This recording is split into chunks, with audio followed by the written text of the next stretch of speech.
kali ini dengan Pak Kristo. Nah, video kali ini akan membahas tentang vektor sebidang. Ada 3 yang akan kita pelajari.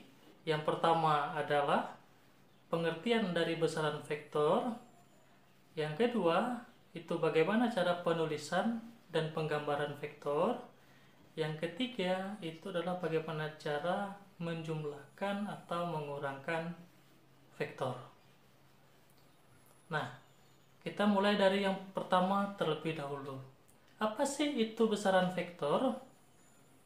Pada pelajaran sebelumnya, kita sudah membahas tentang besaran skalar dan besaran vektor. Nah, besaran skalar itu adalah besaran yang hanya memiliki nilai. Contohnya, ada panjang, ada luas, ada volume. Jadi, dalam pengukuran, nanti yang ditulis hanya nilainya saja. Contohnya, rumah Pak Kristo dari sekolah berjarak 500 meter. Nah, itu contoh dari besaran skalar. Bagaimana dengan besaran vektor? Besaran vektor selain memiliki nilai juga memiliki arah. Contohnya, perpindahan, kecepatan, percepatan.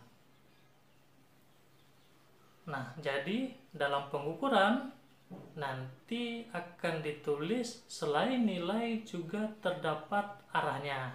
Contohnya seperti ini. Sebuah benda mengalami perpindahan 100 meter ke timur. Nah, itu adalah contoh dari besaran vektor. Sekarang kita akan masuk bagian yang kedua, yaitu bagaimana cara penulisan dan penggambaran vektor. Nah, yang pertama, menulis vektor itu biasanya menggunakan huruf kecil yang di atasnya diberi anak panah.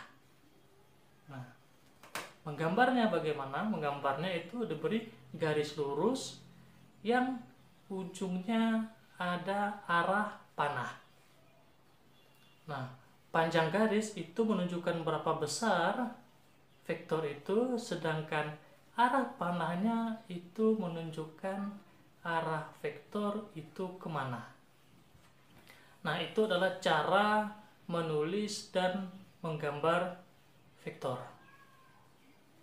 Bagian ketiga yang akan kita pelajari pada hari ini adalah bagaimana cara penjumlahan dan pengurangan vektor.